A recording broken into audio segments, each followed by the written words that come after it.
Hello everyone, welcome back to my channel. My name is Isis and this is Isis Says Hi. I like to do a lot of research videos about things that matter to me, and I also maybe ramble about politics and or do vlogs like the one that I did last week. So if you like any of those things, feel free to subscribe and like this video and comment if you like it. And yeah, thank you for joining me today.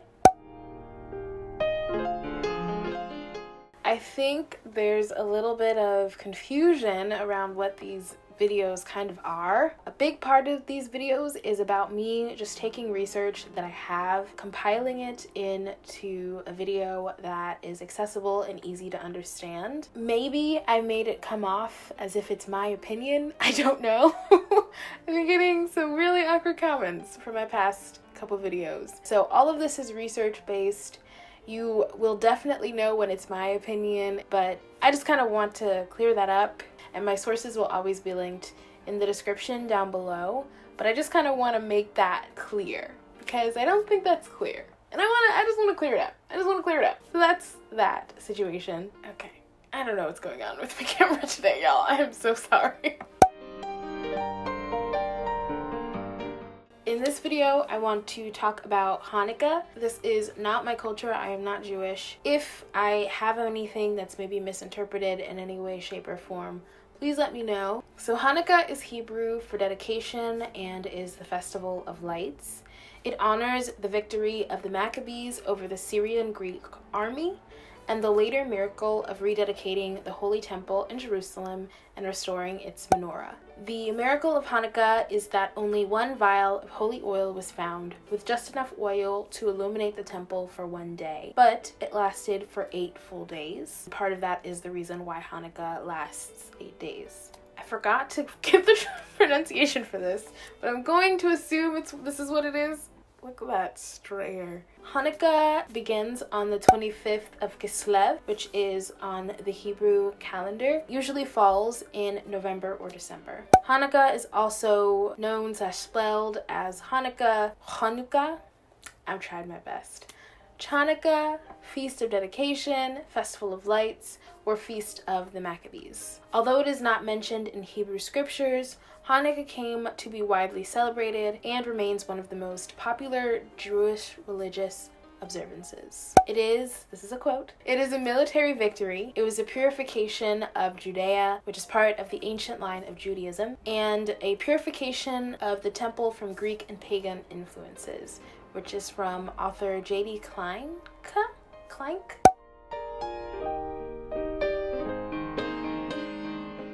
So now we're going to talk about the history of Hanukkah. I'm going to give a bit of a trigger warning. It talks a lot about Jewish persecution and oppression, and there are some instances of that in the history. I hope I can do that cute, cool sectioning thing that people do in videos, but if I can't, this is kind of what this section is about, and I'll maybe put time markers in the description. So the story of Hanukkah dates back to over 2,000 years ago, around the 2nd century BC or the 3500s on the Jewish calendar. The story of Hanukkah does not appear in the Torah because the events that inspired the holiday occurred after it was written. It is, however, mentioned in the biblical New Testament, the Christian biblical New Testament, in which Jesus attends a feast of dedication. So I'm gonna get into a little bit of instructions. It's really funny because I hate that I now understand what BC stands for. So for context, BC years, earliest years are usually the biggest years. BC stands for before Christ, and that usually is just before Jesus is born.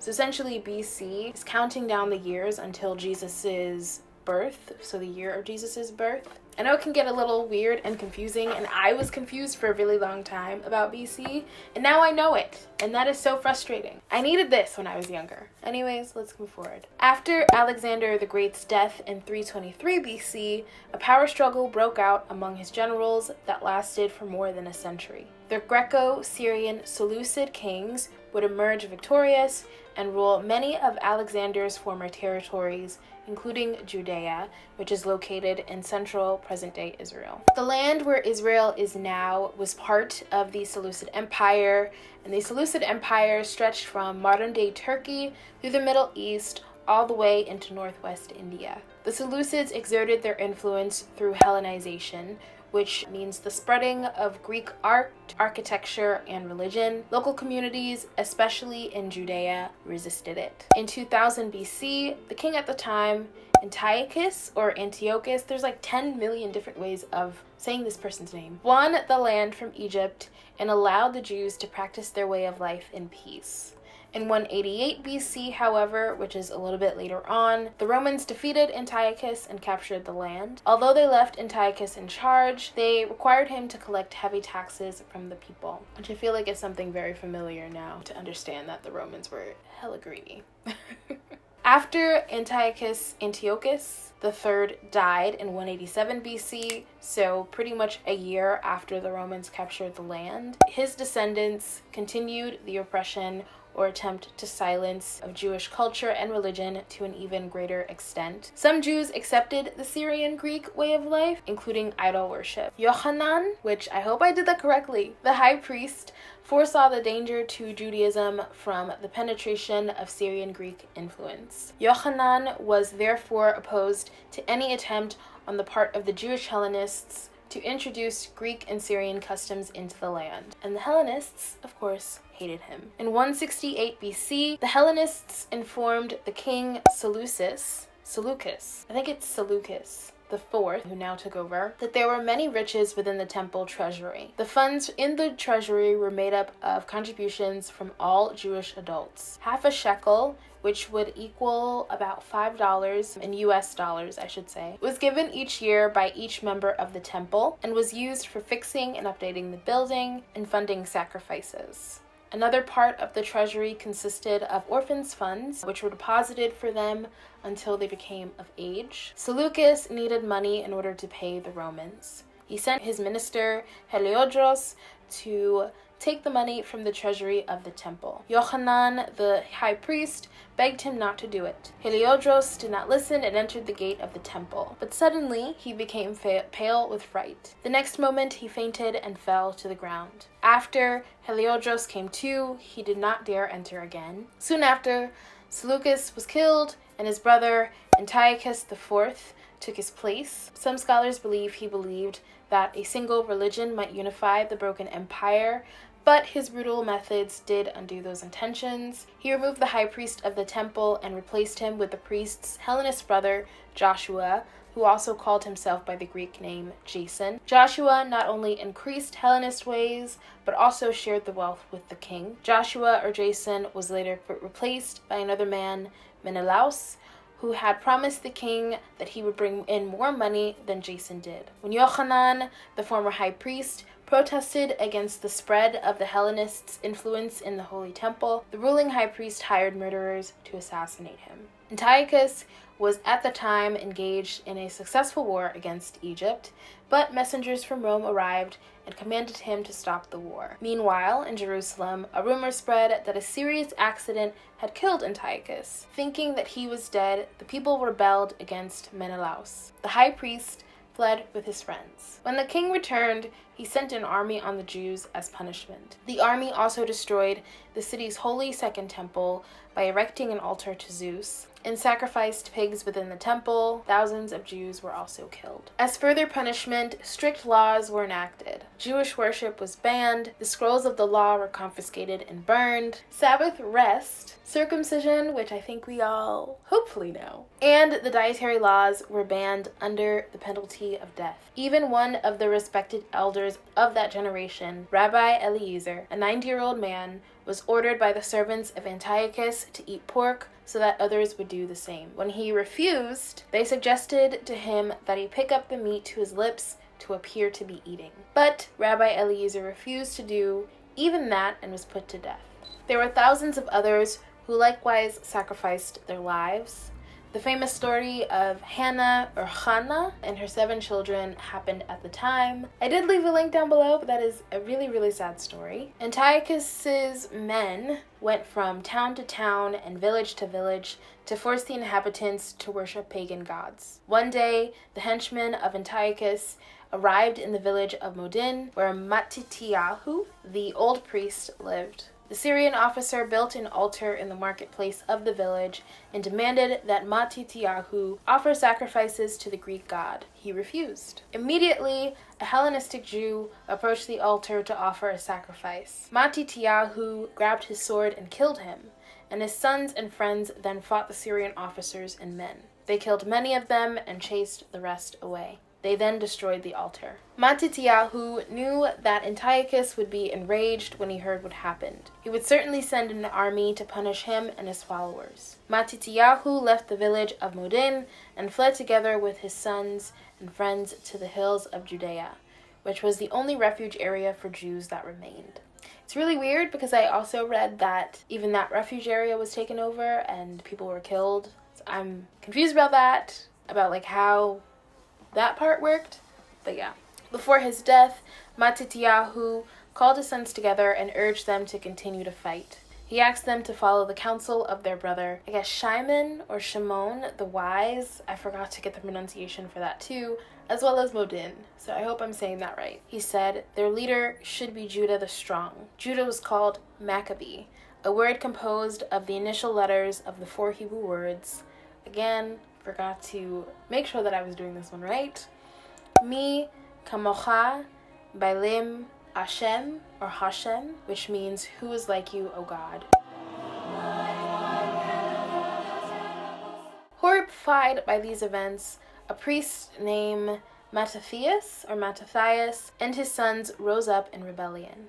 After his death in 166 BC, his son Judah the Maccabee, who was nicknamed the Hammer, took his father's place in the fight and led the Jewish people in many victories over the Seleucids. In 164, which is 2 years later, Judah won back Jerusalem and called on his followers to cleanse the Second Temple, rebuild its altar, and light its menorah, the golden candelabrum whose 7 branches represented knowledge and creation and were meant to be kept burning every night. The revolt of the Maccabees, as it came to be known, continued and ultimately drove out the Seleucids from Judea in 160, which is 4 years later. Antiochus sent his general Apollonius to wipe out Judah and the Maccabees. Though greater in number and equipment, the Syrians were defeated by the Maccabees. Antiochus sent out another expedition, which was also defeated. He realized that only by sending a powerful army could he hope to defeat Judah. An army made up of more than 40,000 men filled the land under the leadership of 2 commanders, Nicanor and Gorgias. Again, forgot that one. When Judah and his brothers heard of that, they assembled in Mitzpah, where the prophet Samuel had offered prayers to God. After a series of battles, the war was won. One part that they said was that they engaged in guerrilla warfare. Cannot remember what that is. I'm gonna see if I can maybe put the meaning, but that's something that was mentioned a couple times. They then returned to Jerusalem to reclaim their temple and rid it of the idols placed by the Hellenists. Their temple was dedicated on the 25th of Kislev in the year 3622 from the Jewish calendar, but if we're talking about BC, that would be 139. The Maccabees had a new menorah constructed as the previous gold one had been stolen, and searched the temple for enough oil to light it. What they mean enough oil to light it, oil that was holy, that wasn't really touched by the previous king. Only a small amount of oil was found, enough to light the menorah for a single day, but the light ended up burning for 8 days, which is known as the miracle of Hanukkah. The miracle proved that God had again taken his people under his protection. In memory of this, Hanukkah lasts for 8 days. In 2nd Maccabees, the celebration is compared to the festival of Sukkot, and that means the Feast of Tabernacles, or Feast of Booths. It's a Jewish autumn festival of double Thanksgiving that begins on the 15th day of Tishri, which usually occurs in September or October, 5 days after Yom Kippur, and that is the Day of Atonement. I'll define atonement somewhere. It is also one of the 3 pilgrim festivals of the Hebrew Bible. The Jews weren't able to celebrate Sukkot because of the invasion of Antiochus. So since they weren't able to celebrate the holiday at its proper time in early autumn, the Maccabees decided that Sukkot and Hanukkah kind of should be interchangeable, or they're kind of the same thing, and should be celebrated once they rededicated the temple. Don't let Most people agree that that kind of history is true, but the view of it is a little bit different. So some people view it as kind of being, I guess, keeping the Jewish tradition pure, still sticking to the old ways of practicing the Jewish religion, or practicing Judaism, I should say. But others view it as traditionalists versus those who are more modernist, who were willing to kind of assimilate themselves within the Seleucid Empire. So that is another way of thinking of it. Kind of have argued it from what I've seen. In their view, Jerusalem under Antiochus IV had erupted into a civil war between two camps of Jews, those who had assimilated within the dominant culture of the Seleucid Empire, and then those who were determined to enforce the old Jewish laws and traditions. That was also done by force.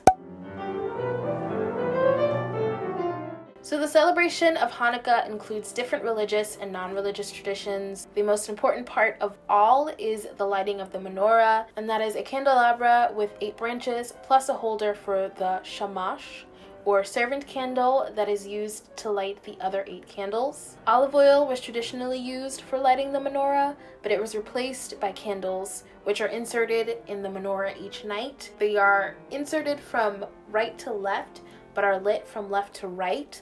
But that order doesn't really matter in terms of placing and lighting the candles. 1 candle is usually lit on the first night, 2 on the second, and so on and so forth. And then during the lighting, people recite special blessings and prayers, songs might be sung, and gifts are exchanged to commemorate the miracle in the temple more than 2,000 years ago. 3 prayers are traditionally said or sung on the first night of Hanukkah, and 2 prayers of each the following night. Once the menorah is lit, it is often placed in a door or window that faces the street to share the light with neighbors. The menorah was originally kindled outside of the home, but it was brought inside in ancient times to guard against those who would be offended by it. So there is the dreidel, which is from a Yiddish word meaning to spin, but in Hebrew it's also called the sevivon, which means turn around. It is used in a popular Hanukkah gambling game. The 4-sided top has a different Hebrew letter on each side. So there's Nun, Gimel, or Gnun, Hey, and Shin. And these letters stand for the phrase Nes Gadol Aya Sham, which translates to a great miracle happened there. But in Israel, it's Nes Gadol Haya or Aya Po, which translates to a great miracle happened here. And the shin, which is on, like, if you're not in Israel, would be placed with pei on the dreidel. Each player takes turns spitting the dreidel, and the letter the dreidel lands on represents an action, such as putting currency in the central pot, winning part or all of the pot, or doing nothing. Anything can be used for currency, such as pennies, nuts, chocolate coins, which I don't know if are gelts or not, or raisins. Gifts are not a traditional part of Hanukkah, but children are traditionally given gelt or money, and there are several reasons for giving gelt. One of them is to reward children for studying the Torah. This is a reminder to them that Jewish people had to be re-educated about the Torah after the Greeks were defeated. Children also receive gelt to remind them to give part of their money to charity. The word Hanukkah in Hebrew also means education, and rabbis and Jewish educators try to instill in their congregants, so people who are within the temple, and students, the notion that the holiday celebrates Jewish strengths, perseverance, and continuity. A highlight of the 8-day festival is an annual relay from Modin to Jerusalem. Runners carry burning torches through the streets, beginning in Modin.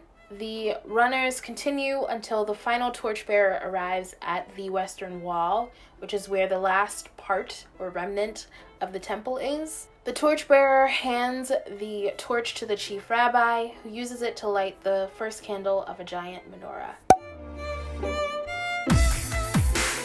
You know this can't end without food. We cannot talk about food, girl. Boy, person, them, ladies and gentle thems. I like that so much. That's such a cool. Anyways, moving on. Many Hanukkah foods are deep fried in oil that symbolizes the oil from the menorah that was used in the temple. I saw that a couple times and I thought that was really cool. These include latkes, or potato pancakes made with potatoes, onions, eggs, flour, and seasonings, and are usually served with sour cream and applesauce. Latkes are so freaking good. It's ridiculous. Sufganiyot, or donuts. Other favorites include pañuelos, which is from Sephardic Jews, and Sephardic Jews are actually Jews descended from Spain, which I didn't know was like a thing. And that comes from the Spanish treat buñuelos, which means fritters. There's chocolate gelt, which is a candy that gets its name from the Yiddish. Totally forgot to figure out where Yiddish folks are from, but that's from the Yiddish word for money. And that's another popular Hanukkah treat. Some Hanukkah meals include cheese and other dairy products to honor Yehudit, or Judith, whose homemade cheese played an important role in a military victory in 164 BC. She served her salty cheese to a Greek general who quenched his thirst with so much wine that he passed out. And then Yehudit chopped off his head. So it's really funny because I didn't realize you were ending on a beheading. But that is it for the video. Thank you for watching. I hope you enjoyed. Happy Hanukkah to those who celebrate it. I think it said December 10th. I hope you have a great one. I wish you safety and peace during this time. And I want to give a shout out to Chabad.org and My Jewish Learning for giving me most of these kind of resources. My sources are always in the description, as always. Have a good week. Goodbye.